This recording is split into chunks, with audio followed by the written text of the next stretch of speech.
Jai Jai Ram Shri Ram Jai Ram Jai Jai Ram Shri Ram Jai Ram Jai Jai Ram Shri Ram Jai Ram Jai Jai Ram Shri Ram Jai Ram Jai Jai Ram Shri Ram Jai Ram Jai Jai Ram Shri Ram Jai Ram Jai Jai Ram Shri Ram Jai Ram Jai Jai Ram Shri Ram Jai Ram Jai Jai Ram Shri Ram Jai Ram Jai Jai Ram Shri Ram Jai Ram Jai Jai Ram Shri Ram Jai Ram Jai Jai Ram Shri Ram Jai Ram Jai Jai Ram Shri Ram Jai Ram Jai Jai Ram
Jai Jai Ram Shri Ram Jai Ram Jai Jai Ram Shri Ram Jai Ram Jai Jai Ram Shri Ram Jai Ram Jai Jai Ram Shri Ram Jai Ram Jai Jai Ram Shri Ram Jai Ram Jai Jai Ram Om Shri Ram Jai Ram Jai Jai Ram Om Shri Ram Jai Ram Jai Jai Ram Om Shri Ram Jai Ram Jai Jai Ram Om Shri Ram Jai Ram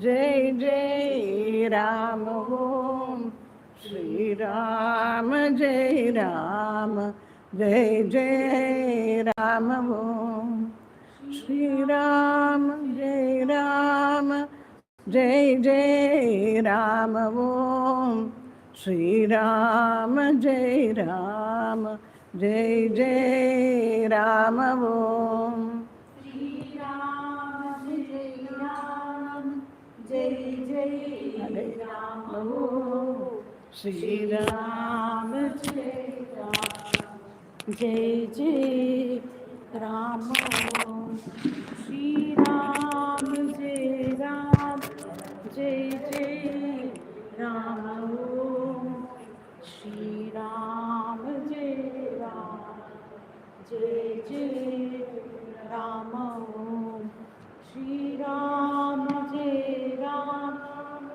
Jai Jai Ram Om Shri Ram Jai Ram Jai Jai Ram Om Shri Ram Jai Ram Jai Jai Ram Om Shri Ram Jai Ram Jai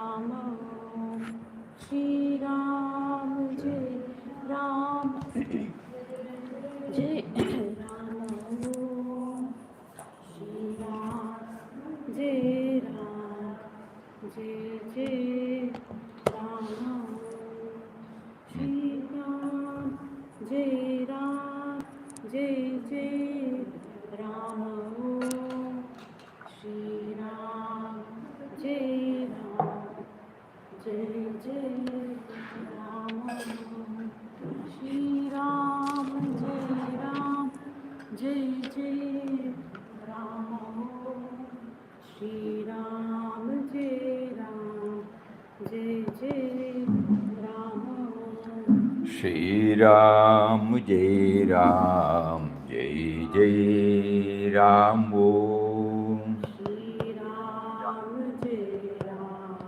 Jai Jai Ram Om Shri Ram Jai Ram Jai Jai Ram Om Shri Ram Jai Ram Jai Jai Ram Om Shri Ram Jai Ram Jai Jai Ram Om Shri Ram Jai Ram Jai Jai Ram Om Shri Ram Jai Ram Jai Jai Ram Om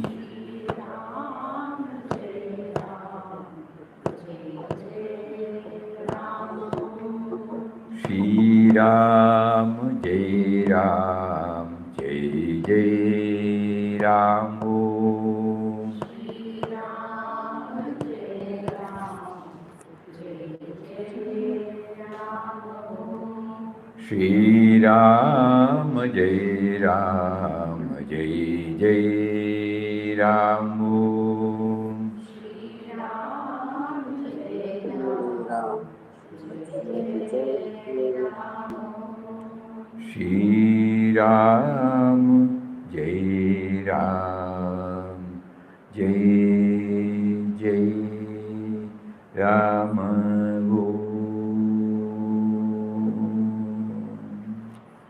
Om Shri Ram Jai Ram Jai Jai Ram. Hari Om to everybody. Hari Om Swamiji. Hari Om Swamiji. Pranam Swamiji. Pranam, pranam. On Saturday, there was a suggestion that we should try to go through 51, 52, 53 shlokas of the 18th.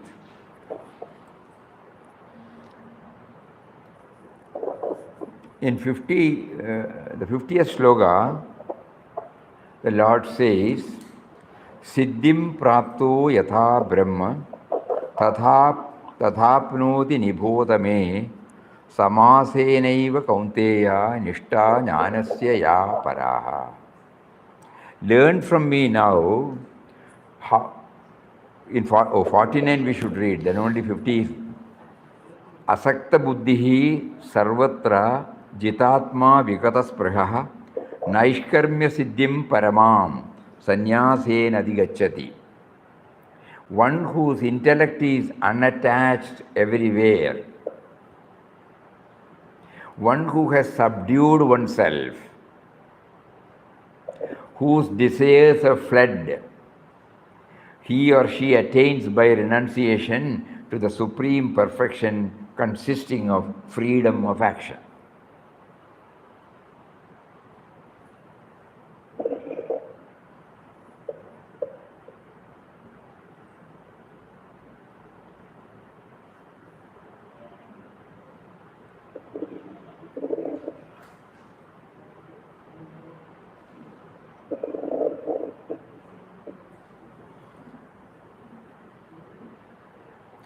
This attitude of the mind, Asakta buddhi, which means a detached intellect. The intellect is functioning, but it is detached. To that extent, it is calm. Attachment makes for a little excitement, but detachment makes for calmness. In all fields of life, sarvatra, the buddhi has been evolved with a spirit of detachment, so it can take any amount of responsibility without feeling the weight of it. Carry a weight without feeling that you have a weight. Carry a weight without feeling that you have a weight. That is what Asakta buddhi means. We do carry a weight. I have seen people with very little responsibility, swearing all the time, getting excited all the time. And there are also some people with heavy responsibility with a smile all the time. You can see the difference between the two. The intellect has been trained, has been evolved to carry heavy burdens with a smile. What must be the tremendous development? Jitaatma. He or she has conquered oneself. Vikataspruha. All cravings have been overcome. Outward moving craving, Such a person attains naishkarmya siddhi, perfect non-doing state. A state in which one is doing nothing while still working. When a person has no desire in the heart, he or she goes into that state of naishkarmya. Free from all action, because there is no impelling force called a desire for action. But still, if one acts, it is due to some other force, which is the force of love, which is the force of compassion. That action has no excitement about it.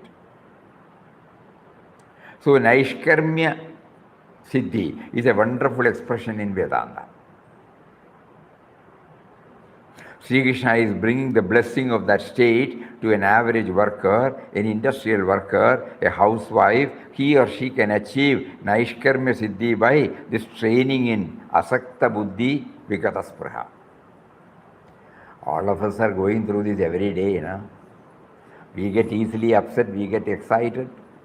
It is just like putting a drop of oil to a creaking door. This is possible in human life. Why is there this shouting and howling at the time of work? There is so little efficiency in the human being concerned. That is the strength that comes from the spiritual discipline of work. Sannyasena. That is the real sannyas.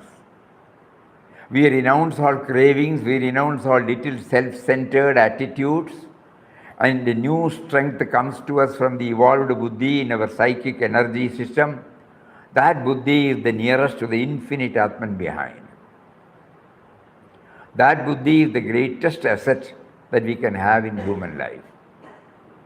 Therefore, Sri Krishna tells everyone to develop that buddhi, to depend upon that buddhi. He had said it in earlier chapter also. I give buddhi yoga to them. That buddhi is everything. Through that buddhi, we can achieve the highest. Asakta buddhir sarvatra Jitaatma vikataspraha. These are some of the great ideas that will revolutionize the human situation. Detachment. What a wonderful teaching is detachment. We are working, we are dealing with human beings, yet there is inside us a tremendous sense of detachment. There is rest in life, yet detachment. These two go together here. Normally, they do not go together. When I have zest in life, I am deeply attached. When I am detached, I become apathetic. I don't concern myself with anybody. That is called ordinary kind of detachment. We see that some people develop that kind of attitude in a household. In psychology, it is called apathy. Apathy means that there is no interest in anything. One simply sits in dark corner. It seems externally to be a high state of mind. Internally, it is very pitiable. A human being can achieve such contradictory states in life. We have seen it in the 12th chapter. Can we become very fearless and at the same time gentle? Sri Krishna says that such person is true my devotee. Very fearless and yet very gentle. That does not usually happen in society. When we are fearless, we become a source of fear to other people.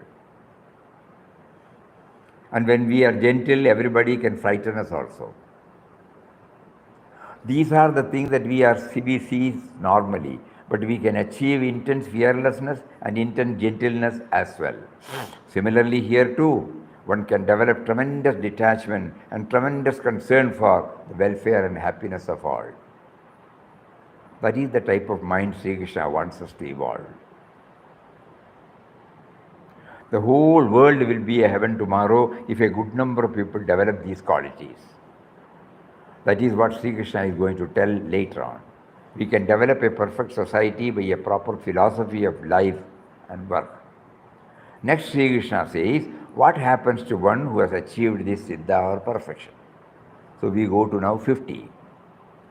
Siddhim prapto yatha brahma tathapnoti nibodha me samasenaiva kaunteya nishta jnanasya ya para. Learn from me in brief, O son of Kunti, how reaching such perfection one attains to Brahman. Such perfection? What is the such perfection?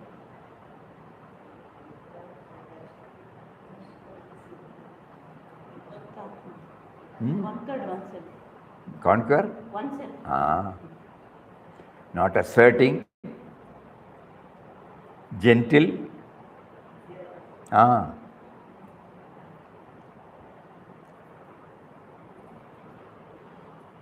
One can develop tremendous detachment, tremendous concern for the welfare and happiness of all. That, when having reached that kind of perfection in daily life, in the field of work, how does one attain Brahman? Nibodhame. That you learn from me in brief. How having reached perfection, a person thereby attains to Brahman. Know from me, says Sri Krishna, the process by which knowledge reaches its consummation in the realization of Brahman. Jnana Vijnana Yoga, no, we had knowledge and applied knowledge. All of us have enough knowledge on our head. We would have read so many books, so many quotations, everything is there. But when the question of translating it into the life, we fail. The mind will justify our stand is right. This tremendous detachment. It's a wonder. Look at the newborn baby. It is interested in pleasure and comfort. But very soon you find it seeking for light, for knowledge. Being puzzled, it seeks knowledge. Here, there, everywhere. In a newborn baby's eyes, you can see a tremendous sense of wonder. From that confined place in my mother's womb, where have I come to? I have been thrown into this wonderful world. What is this world I see around me? That is the kind of wonder that strikes a newborn child. And in English language we say, wonder is the beginning of knowledge. Without wonder, one cannot develop knowledge at all. So through that wonder, a child becomes a seeker of knowledge. He or she asks this for that for the mother. Then the child goes to the school, the college, develops oneself into a great scientist. This is called the search for knowledge. Where does this search end? In the realization of Brahman.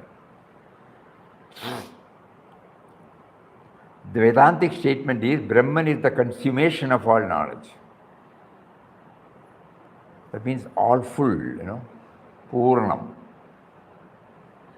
Again, we need not think Brahman as an entity or a state. It is the realization of our feeling a fulfilled life. Purnam. So no object, no situation, no person can disturb it.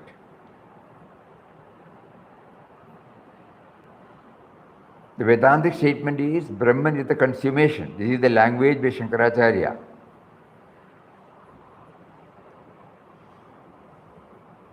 So, and then we move to the 51.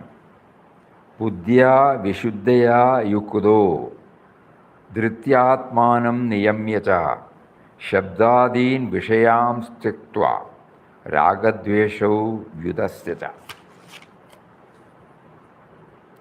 Being endued with a pure intellect and subduing the body and senses with fortitude, relinquishing sound and such other sense objects, abandoning attraction and hatred. Some of the spiritual training program for the human mind and the senses are contained here. Buddhya vishuddhaya yukdo. Endued with the pure intellect, subduing the body and the senses with fortitude, with will, strong resolve, relinquishing sound and such other sense objects by overcoming their hold on us, becoming free from them, raga dvesha, and abandoning attraction and love and hatred. The mind is being taken away from dualities, from contrary experiences. So again we have to remember, the first one is very important. Detachment from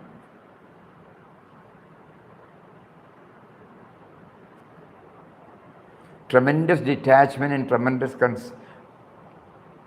tremendous detachment and tremendous concern for the welfare and happiness of all.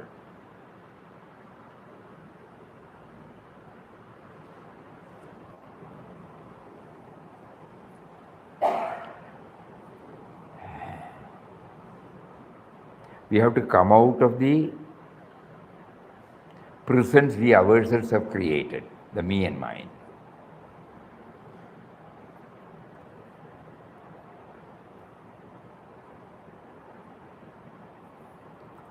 Abandoning attraction or love and hatred.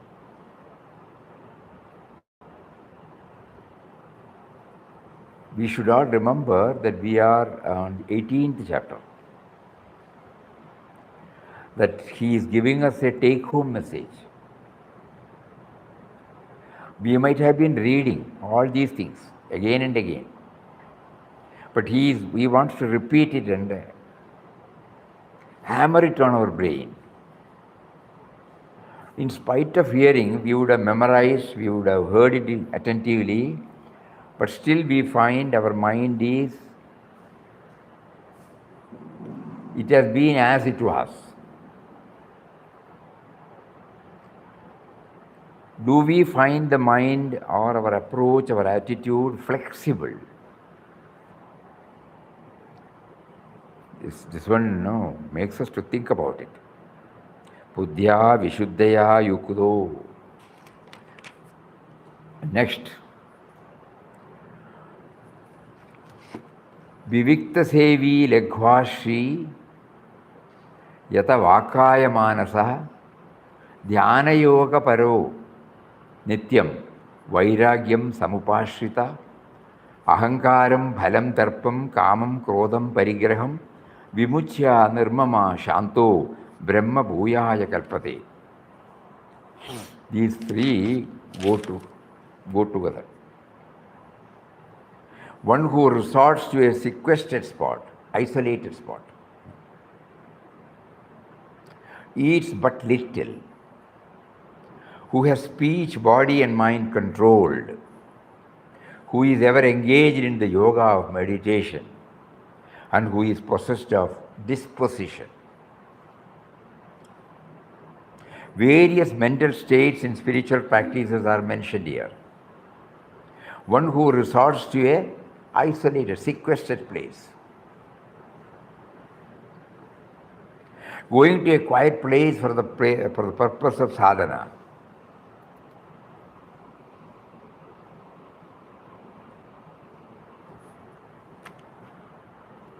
Laghvashi. One who eats but little, who has speech, body and mind controlled, who is ever engaged in the yoga of meditation. These are the various processes which we do attain that state of mind which can realize Brahman. This is how one prepares the mind for it.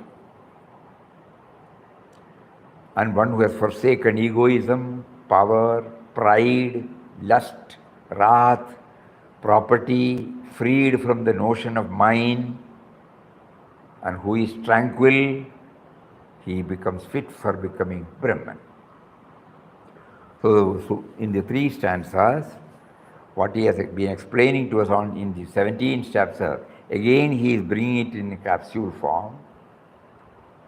All these things have been many a times explained.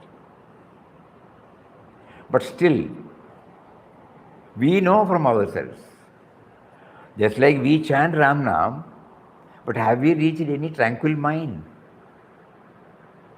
All-loving mind? Whether the me and mine has reduced its dominance in us. Similarly, we have been hearing these 17 chapters, going through it. Has it become clear to us that our ultimate end and aim of all our discipline is to become full, where we don't feel any insufficiency, incompleteness? So long as this insufficiency and incompleteness is there, we will feel disturbed.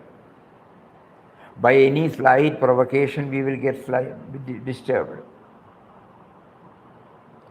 Ahankaram phalam dharpam kamam krodham parigraham vimuchya nirmamaha shanto brahma bhuyaya kalpate. Egoistic attitude, having given up the fat ego that is within, having renounced the sense of power, having overcome pride and lust, anger and a sense of seeking property, parigraham, anything. I want this, I want that. Free from the notion of me and mine, nirmama, and shanto, tranquil. The notion of I and mine makes us small. And by renouncing it, one develops tranquility. That person becomes fit for becoming Brahman. All this is achieved in the next context of work and life itself. Brahmabhuta prasannatma nashocati nakangshati samas sarveshu bhudeshu madbhaktim lapate param. Beautiful. One who has attained Brahman and one who is tranquil-minded neither grieves nor desires, same to all beings, one attains supreme devotion unto me. Such a person has become one with Brahman. This is a great idea. Such a person was being evolved out of the ordinary person. We were talking about the refinery, from the crude object to an object with specific utility values.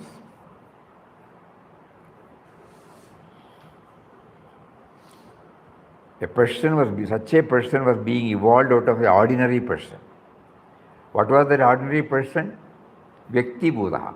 The feeling that I am a separate individual with a separate ego. This is how we start our journey. We then proceed to the training of the mind and the elimination of the ego. This has been discussed in all the 18 chapters. And now comes the final state. The word used is Brahma Bhuta. One who has become one with Brahman. How does this happen? This is a subject which will be of immense benefit to humanity today. How to handle this ego, this individuality in each one of us. It is only a provisional delusion of considerable strategic value in evolution. All happiness, welfare and peace depend upon that one art. What is that? Art of handling the sense of individuality. Very difficult, no? Several occasions we have had before in our life where we collided with other individuals all the time. Normally, this is what we find. At the stage of ego awareness, there is collision between individuals. All violence and crime, misunderstanding, unhappiness, peacelessness come from this collision of one individuality with another individuality. In spite of such collisions, there may also be occasions of happy relationship in our life. Some luminous moments may be there. But that will merely be a freakish phenomenon. Normal phenomenon is collision, like a billiard ball colliding with the other billiard ball, in the language of Bertrand Russell. The whole subject of human development and fulfillment evolves from this particular theme, how to handle this focus of individuality within us, which we can live happily and in peace with others and project that peace unto the outside world as well. We should all know at the end of the 18th chapter, Krishna is bringing out that which is the tremendous roadblock in our life. The unrelenting, unbending me and mine.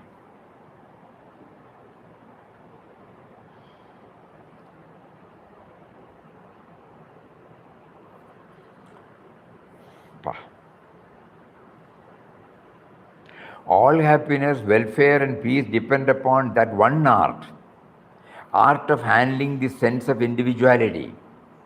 Several occasions we have had before in our life where we collided with another individual all the time.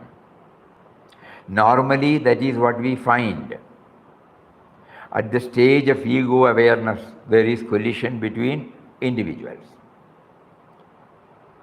Violence, crime, misunderstanding, unhappiness, peacelessness come from this collision of one individuality with another individuality. In spite of such collisions, there may also be occasions of happy relationship, but that is all trifle. This is a very important subject for all people. We began as separate individuals. Then slowly changes come. changes which have been indicated in all these various chapters of the Gita.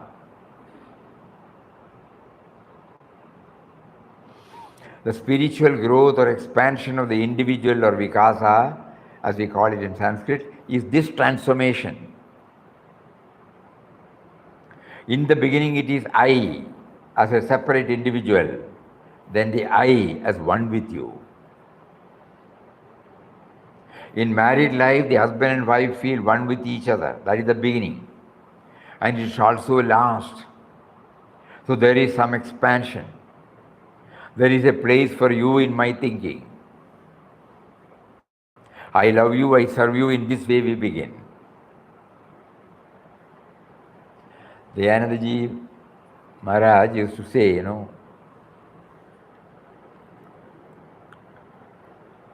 when he was giving explanation about the Saptapati. He says marriage is a fusion of egos. Two people from different places, they join. Each one carrying their own sense of individuality, feeling of individuality. But a harmonious family life emerges only when the fusion takes place. Not that common denominator, common purpose is given high preference, not me and mine. Beautiful.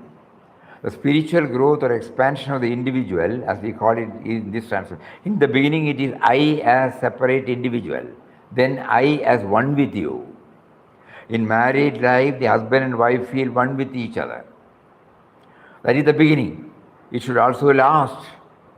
So there is some expansion. There is a place for you in my thinking. I love you, I serve you. In this way we begin. But we don't know how to handle it. Therefore, it becomes a fictitious experience, not a genuine or permanent experience. The Gita gives you the psychology and philosophy of that human development. That was the subject of the earlier 17 chapters, ending up in this 18th chapter. And here comes the state of Brahma Bhutaha, becoming one with Brahman. A river starts from the mountains. It is like an individual. Then other rivers join it.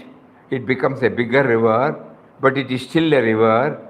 Then it joins the sea. That confluence of the river and the sea is a wonderful situation. I have seen from an aeroplane the river Ganges entering the Bay of Bengal.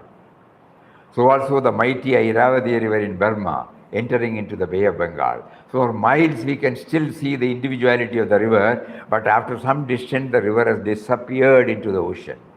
It was the ocean. It has now become one with the ocean. That is the meaning of Brahma Bhuta. Prasannatma, his or inner life is always tranquil, calm, serene. There is no separate individuality and so no friction. All that has been overcome. He or she is free from grief and desire. These various contradictions of life, that is excessive joy, excessive sorrows, excessive depression, do not touch that person. A certain balance has come within. These high-tensioned emotions that we find in individuals do not come to such a mind. It is so calm and steady. Samas sarveshu bhuteshu, feeling his or her oneness with all being, a sense of equality and unity with all being. As Brahman, we are all one. I am not separate individual colliding with someone else. When we realize our oneness, all this will stop. Only pure unity and relationship based on love can prevail them. Madbhaktim labade param. Madbhaktim labade param, He or she gets supreme devotion to me, the infinite self of all. We have seen ordinary bhakti in people, a sort of contractual bhakti. People go to the Tirupati temple, offer some 5 rupees, expect some return. But if the return is not there, we may not even go again. But this bhakti is one-pointed. There is no question of contract or buying or selling. Pure love for God. That is how it is called. In the 17th chapter, Sri Krishna spoke about 4 types of devotees. This is the 4th one, the Jnani Bhakta. The other 3 are Artha, Jijnasu, Artharthi. Further, the Lord had said that he is one with the Jnani. That state is being described now, complete identification with the divine and removal of one's identification with one's separate self. The separate self is what we try to handle and educate in all ethical life. The central theme of Buddhism is this: there is no such a thing as a separate self. It is merely an illusion, a delusion. The sooner we overcome it, the better of it. Out of that only comes moral activity, moral attitude. The greatest subject in ethics is this Vyakti Vikas. We feel our oneness with all. No enmity. When we see the same Atman in every being and all beings in the Atman, what comes of us? Only love. A positive force can find a place. Then no hatred is possible for anyone. He attained that supreme devotion centered in me. That is what is being developed in these few verses until we come to whatever Sri Ramanujacharya has called the Charama Shloka, the highest and the final verse of the Gita, describing complete self-surrender to the divine. Modern people will not know this. In good old days, till 60s years, or even 70s, we used to see whenever there is a death takes place in a Brahmin family, the 12 days there will be some lot of rituals. On the 13th is the Shuddhi Homa. On that day, the Purohit, by the time all Purohits were well versed in Sanskrit, they will write a Charama Shloka. Something for the people to remember the deceased. Some quality of the deceased person will be highlighted. Wonderful idea. All those things have gone now, No, Swamiji, it is still there. It is still there. It was done for my mother and my father, I remember. Okay. But nowadays people go and we have seen. Here when we have no rituals, and the Shraddha day is, you remember the deceased with Shraddha. Because these are all the things, a legacy, a culture. A culture has been given to us. Not for blindly following it. It is the remembrance of the deceased. Some quality. In Wayanad, there was a Vadyar who will write this, who must have been watching this person. And when he reads and explains the meaning, many may not know Sanskrit. Then, tears, I have seen tears coming out of their sons, because they themselves have not realized their father had such a value. They had great respect, no doubt. Great respect, regard, they took care of everything. But certain values would not become conspicuous. That this Vadyar would have noticed. So Charama Shloka is a very important. Similarly, before ending the 18th chapter, here Swami Ranganathanji puts this word. This is what is being developed in these few verses. Whatever we have read now, it is the Charama Shloka, the highest and the final verse of the Gita, describing complete self-surrender to the divine. Moksha Sannyasa Yoga, it has been given the title, A complete freedom from me and mine. Breaking the cage in which we have placed ourselves. Beautiful. In the 11th book of Srimad Bhagavatam, there are so many verses dealing with who is a true Bhagavata or a devotee. Very often we see their verses ending with, that is a real Bhagavata. Many beautiful statements are there. If one can achieve even a fraction of it, it will be a great blessing. All love is included in that love of God. Because God is all, He is in the hearts of all. That is why He is the all. And Papa, as soon as we enter, we see that board. Ideal of the ashram is universal love and service based upon the vision of divinity in everybody. It is for that purpose He has drawn us here. It is for that purpose He makes us to chant His name, who is love. A devotee of God is a lover of all. In the Narada Bhakti Sutra and in similar other texts, we find the teaching that to a devotee, God is present in every being. No hatred, love, compassion alone can come from such a devotee, because he or she finds his or her divine in the hearts of all beings. That is his or her line of thinking and spiritual practice. When we develop that bhakti, then we understand what is God, what is all this life. Till then, it is only an attempt to understand. Now it is real understanding. And then he says, Bhaktya mamabhijanati yavan yaschasmi tattvataha tato mam tattvato jnatva vishate tadanandaram. By devotion, one knows me in reality, what and who I am. And then having known me in reality, one forthwith enters into me. Through that bhakti, we understand what is God, what is His relevance, what is His infinite scope. All this we understand only when the pure bhakti comes to us. Bhaktya mam abhijanati tattvataha. By devotion, he or she knows me in truth. What and who I am. What is this Bhagavan or Ishvara whom I love? What is his dimension? What is his nature? Etc. Shankaracharya comments on the words, Yavan yaschasmi tattvataha. Yavan means it is the divine which is also in the Leela or world manifestation. Yaschasmi means in the Nitya or transcendental aspect also. It is divine. Nitya and Leela are one. The same Brahman is both Saguna and Nirguna.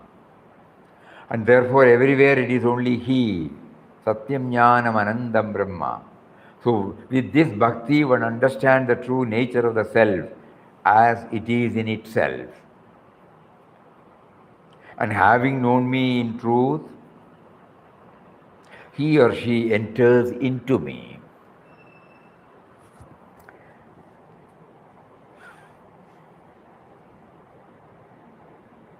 Vishate tadanandaram. There is no physical entrance here. The obstruction to manifestation is removed. That ego was the obstruction, and when that goes away, what is here is also there. Sri Ramakrishna says, place a small stick on a sheet of water. You will find a left side and the right side which are separate. Actually, it is not separate. It merely looks separate. That stick seems to separate the two. In fact, it is only one sheet of water. So when you remove the stick, you realize the ever-present oneness of the sheet of water. That is the work that is done here. The distinction that obtained till now, which was fictitious, but which gave a lot of trouble, has now vanished. And therefore, we are able to enter into the Supreme. We were one with it. We thought we were separate. That attitude has gone now, and we are now one with it. In all mystical literature, we find this stage of consummation. We enter into the divine. We are one with the divine.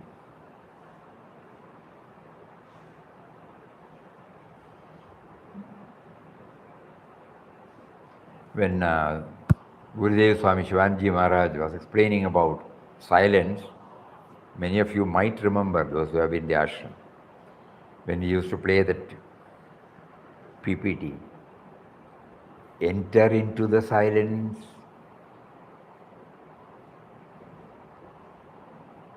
become silence itself.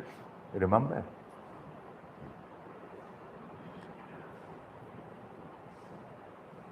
The sense of individuality's last phase. Enter into means that sense of individuality is trying to become silent. No? How does it become silent? It loses its incessant. Enter into silence, become silence itself. Realize God now and here. No? That is how he closes it.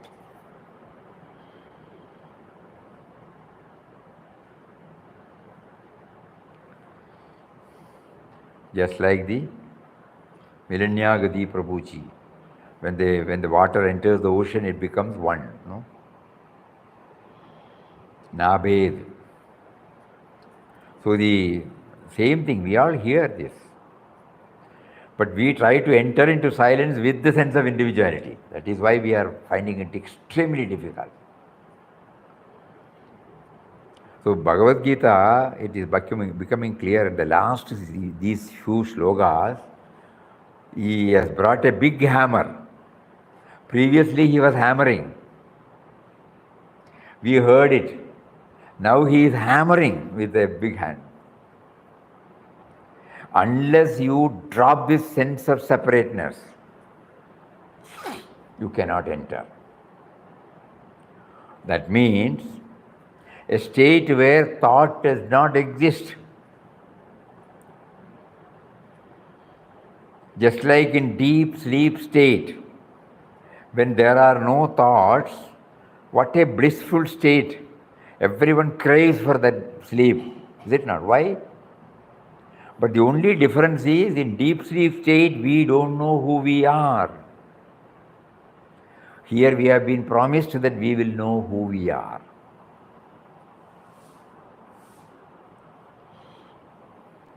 That means experiencing the bliss. That is what we are. Not a separate entity. Experiencing the bliss. I, as an individual, after a lot of purification, I slowly enter into the core of my being, where the I loses itself and then come out and function as the purified I. Meaning, only for the barest minimum, for the sake of that individual's existence.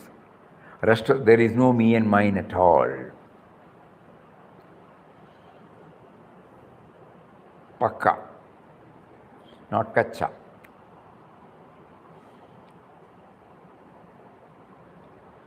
Enter into, beautiful word. Vishate, jnatva vishate tadanandaram. Swamiji, Oh, no, we come out of it also. No? We enter, but we come out of it. We enter it and we come out of it.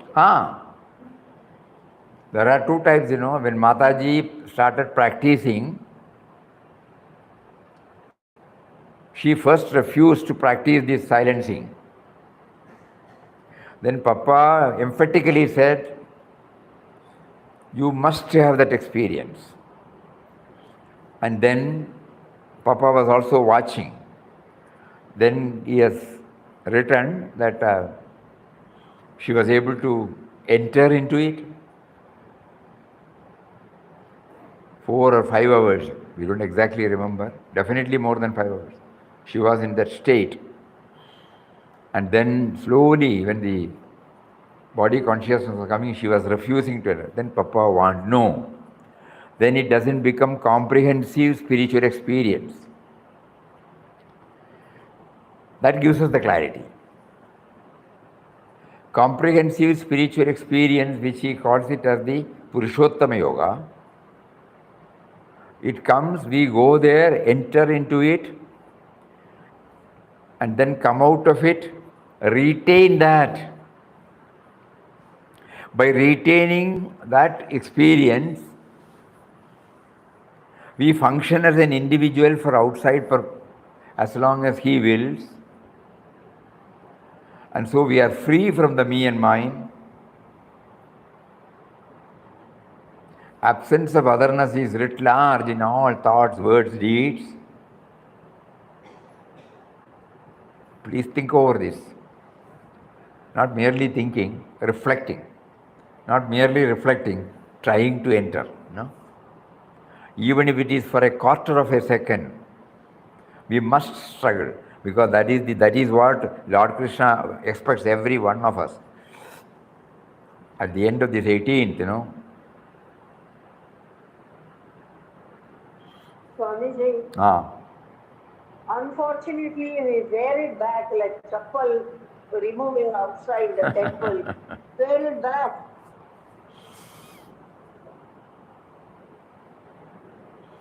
Unfortunately, We wear it back like chappal. We leave it outside the temple. Again, we wear it back. No. we can wear it back.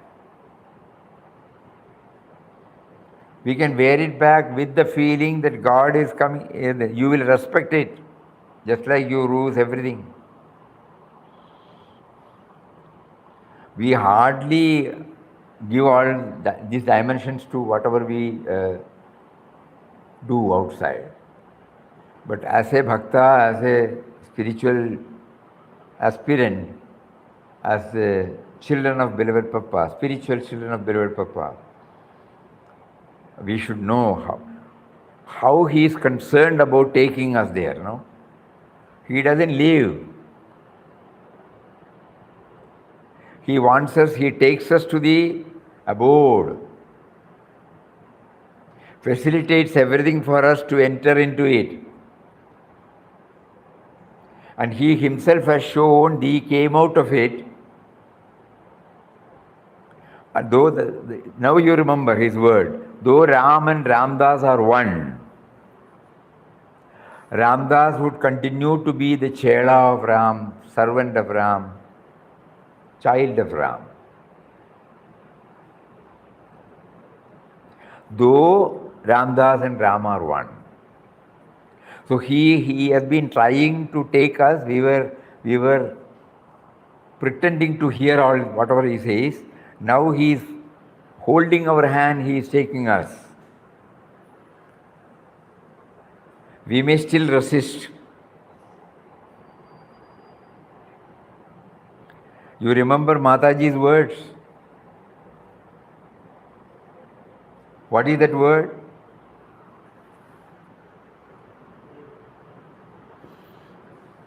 Forgotten. Papa's mansion.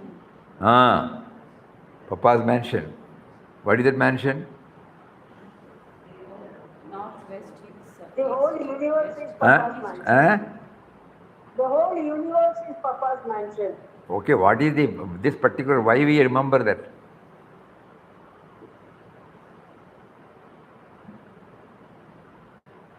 Think.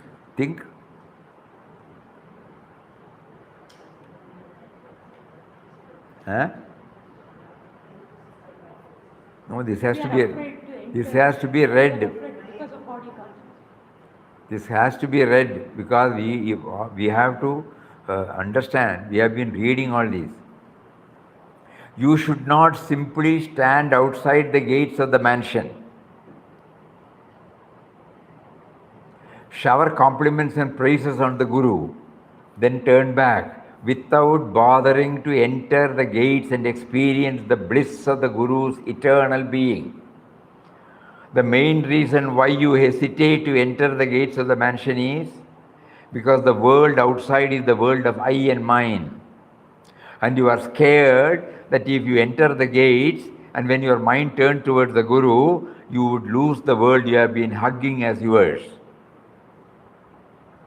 You do not realize that far from losing your world, you actually gain the whole universe, which becomes yours when you realize infinite eternal reality.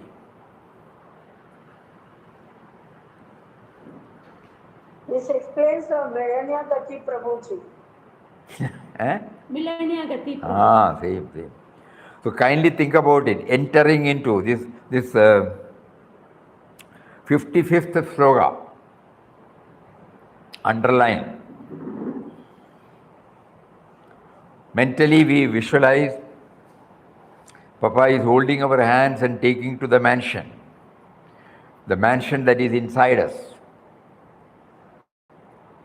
We are refusing to go along, but out of his love for us, he is convincing us, he is facilitating everything for us. Now it is up to us to peep into.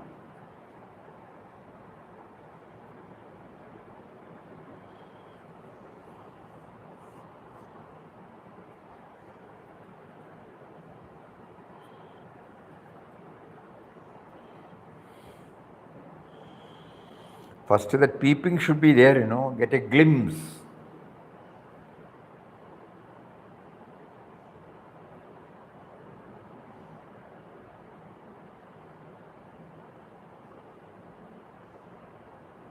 Where the me and mind dissolves for a quarter of a second at least,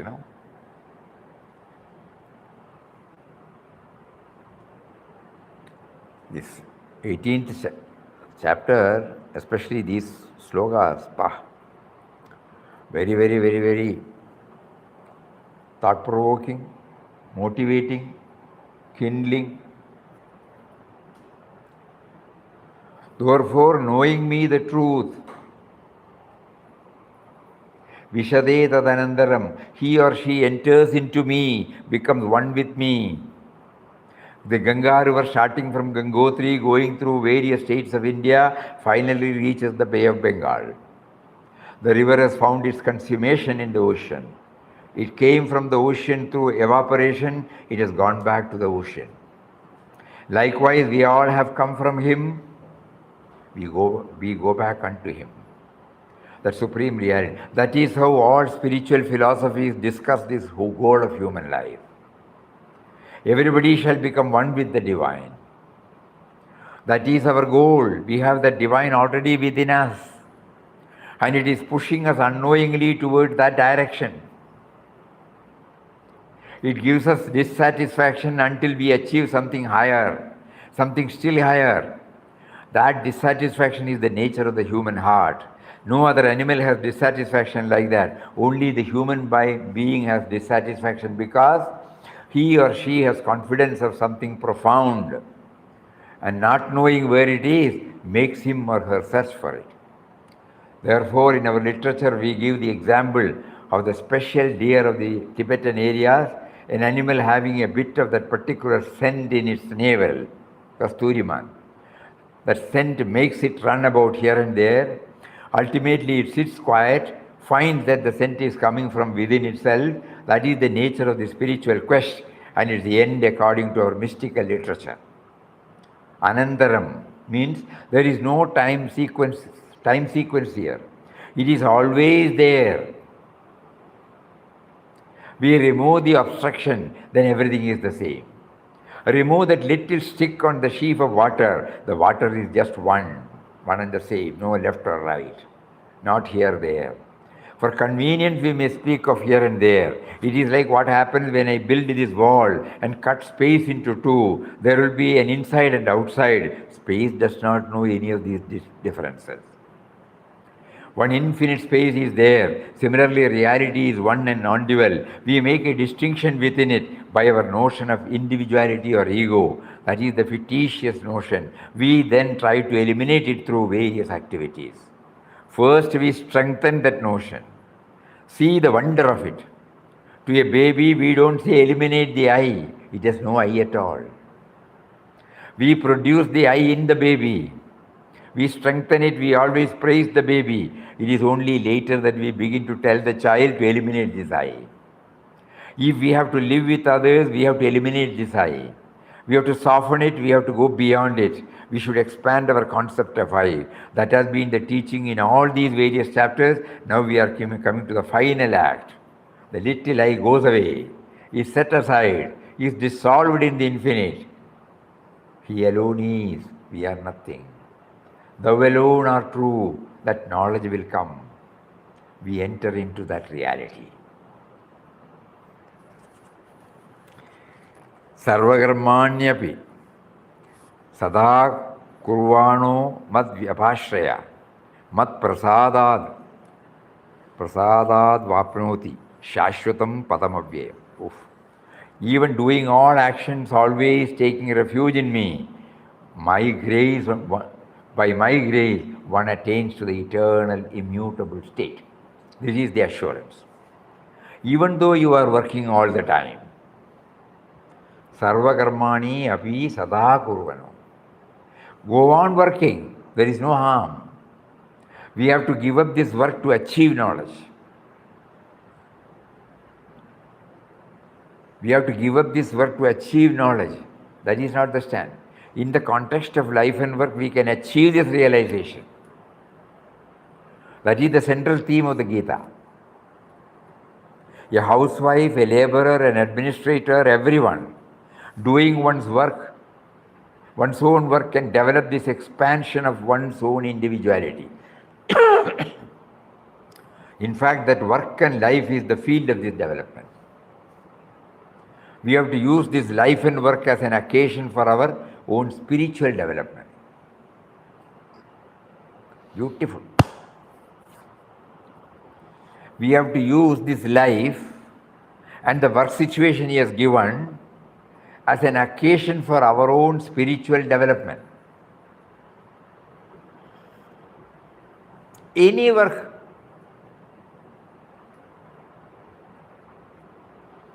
from the limited individual to that highest reality. This theme was stated by Krishna in the second chapter by defining yoga as yoga karmasu kaushalam. We have to realize that infinite Brahman to be a Brahma Buddha. Then no hatred, no negative forces can come from us once we achieve even a little of this kind of growth. What to speak of getting it in infinite dimension.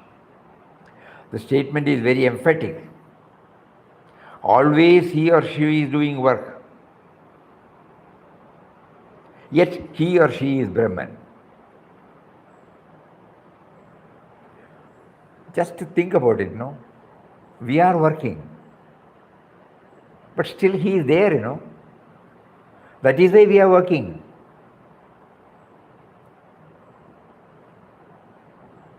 We are talking. He is still there, no? Whether we use good word or bad word, he is still there. Whether we work this work or that work, he is still there. Because at no time he is away from me.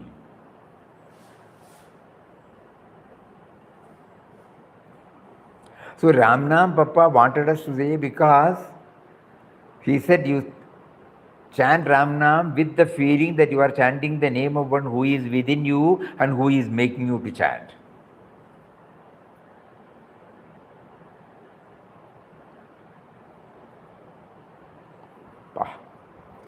This statement is very emphatic. Always he or she is doing work, yet he or she is in Brahman. It is not necessary to give up work to become one in Brahman.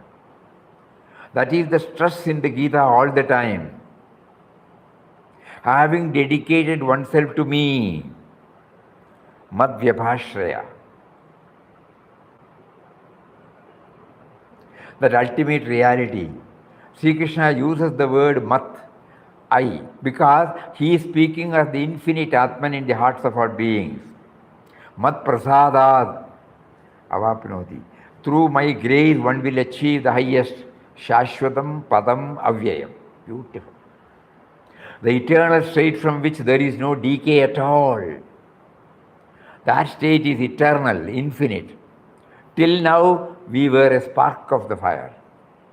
Now we become the fire itself. No more will there be this kind of littleness, finiteness, creature idea attached to it. So through my grace, one achieves that state of infinitude, which is one's true nature. We did not know it, but our life gave us this education. I am not this tiny little thing. There is something infinite about me. All greatness comes from that understanding. By not understanding the matter correctly, we try to expand the ego, fatten it, and then that is extremely harmful to oneself and to others. That expansion of the ego, by which we destroy the self-respect of other people, is a dangerous ego. That expansion of the ego by which we encourage other people also and restore them to their own self-respect, that is the correct infinite expansion. You will remember in Guru's Grace there is a chapter called Infinite Expansion. Infinity. Chapter 2. Think. This is the infinite expansion. From the limited to the unlimited. So every time we have to evaluate our thoughts, words and deeds. We may fail, but there should be an attempt to succeed. All these satsang, all these Gita talks, which the Lord has been kind enough to give to us, which Papa prompted us to take it up, it is all with this idea only, You evaluate every moment. Otherwise your mind will justify with the limited thinking. And we will be sliding down, not trying to go up. That expansion of the ego by which we destroy the self-respect of other people is a dangerous ego. That expansion of the ego by which we encourage other people also and restore them to their own self-respect, that is the correct infinite expansion. These two are to be properly understood. This is the concept of superhuman in Vedanta. We as human beings are limited people, but the superhuman is unlimited. He or she becomes the center of peace, love, harmony. How? The ordinary human being becomes the superhuman being. The super person is of this nature. He or she has realized one's own infinite nature as Brahman. She has become Brahma Buddha. And so, Tathona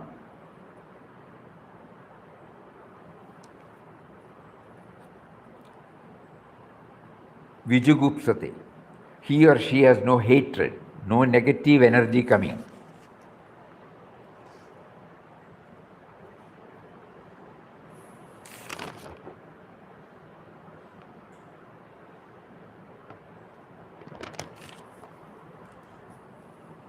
Therefore, Sri Krishna's super person is of that nature. In the Upanishads also it is there. This is what is stressed in this section of Gita.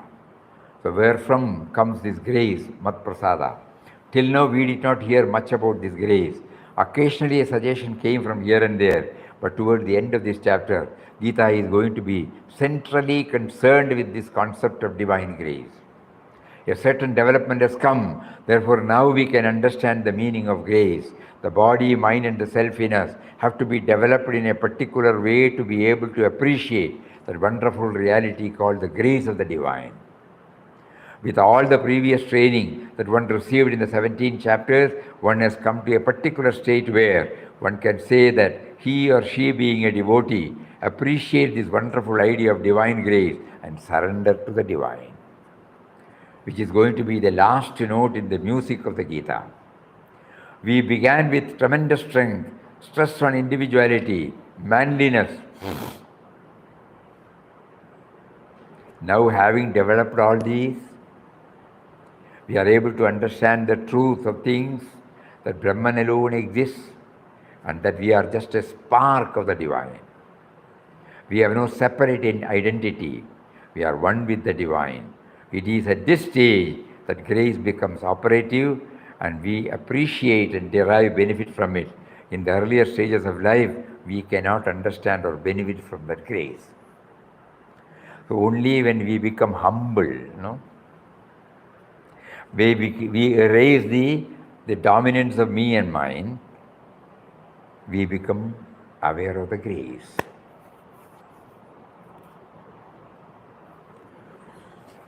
So today we were able to take 49, 50, 51, 52, 53, 54, 55, 56. A few more are there. We'll take it up tomorrow. Now we are really understanding the purpose for which he initiated us for this in-depth study of Bhagavad Gita. This is the take-home message.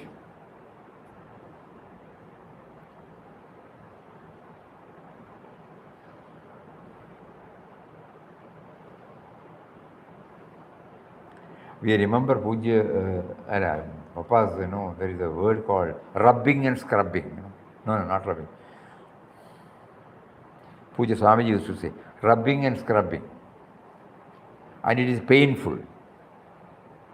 But it is necessary to remove the last trace of our vanity.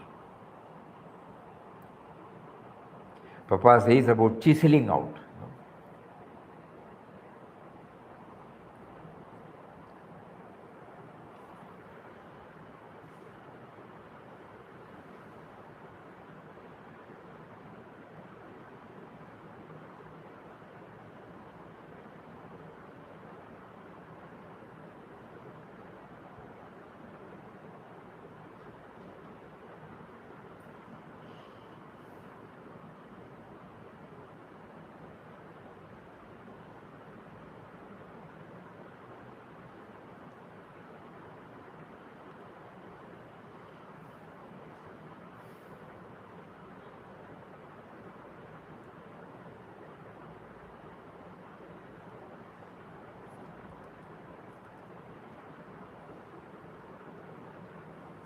Papa says, just as an unshapen stone can be fashioned into a beautiful image worthy of adoration and worship only after it has received many a stroke of the chisel,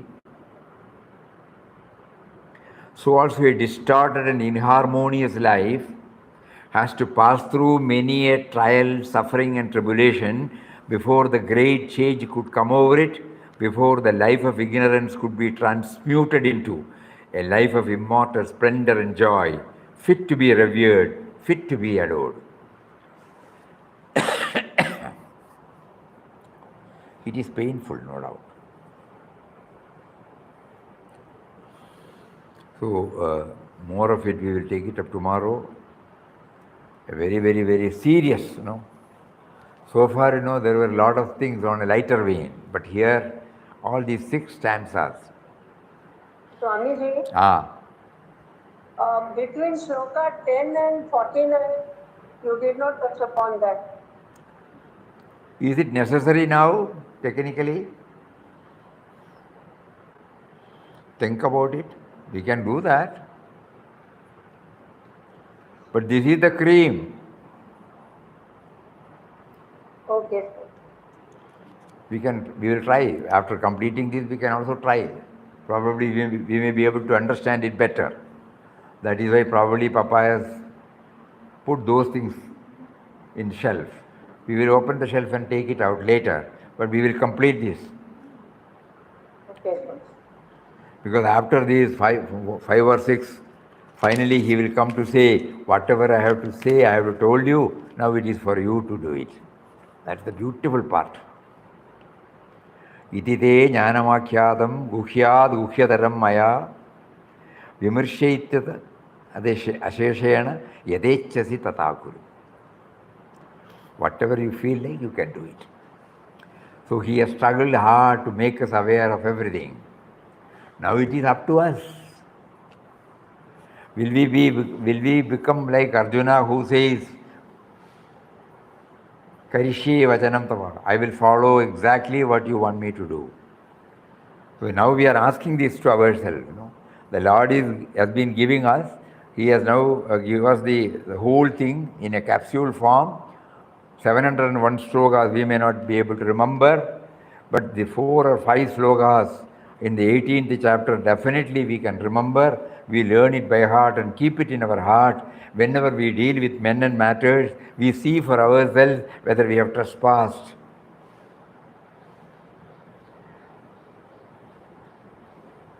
And then the Lord, with all His magnanimity, He doesn't say, if you don't do it, you will go to hell.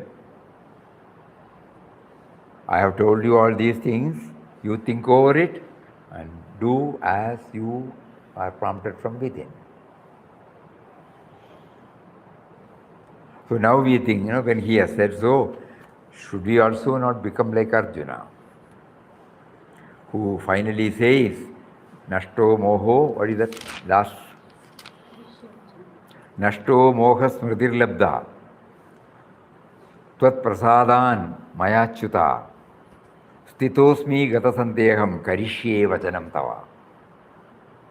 All my delusions have been removed by your wonderful exposition, enlightening, and I will do.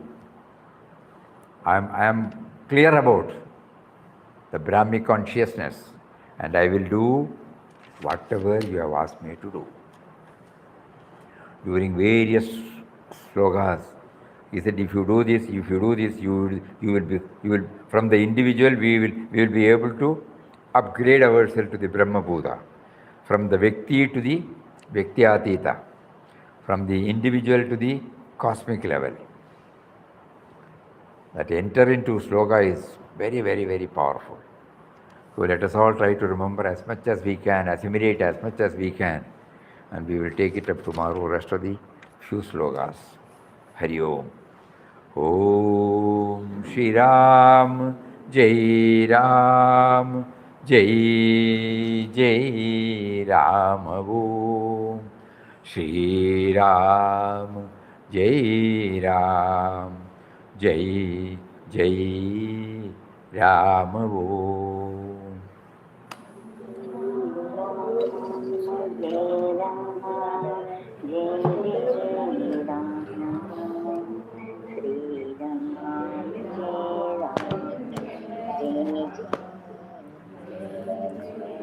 Shri Ram, Jai Ram, Jai Jai Ram. Om.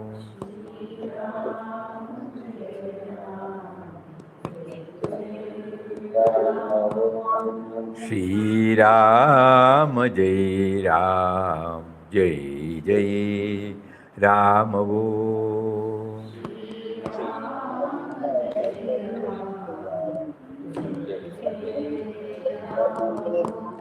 Shri Ram, Jai Ram, Jai Jai Ram.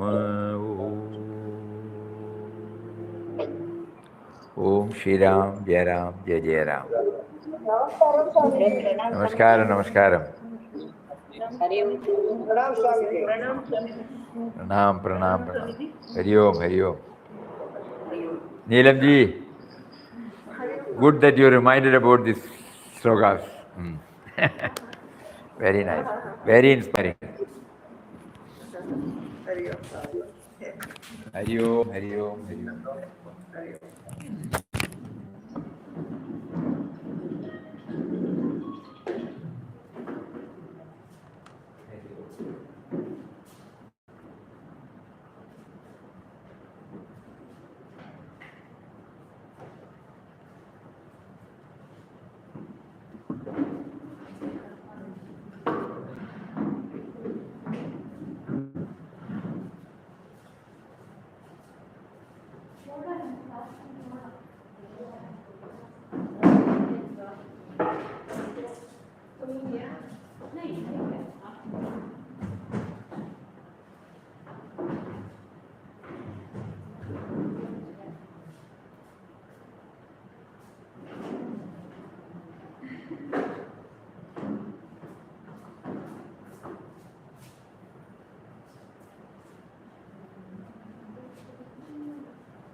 who is going to pack for us Vishnu, na? Sri Krishna. Swami told us, we will do it. But we have taken so many things.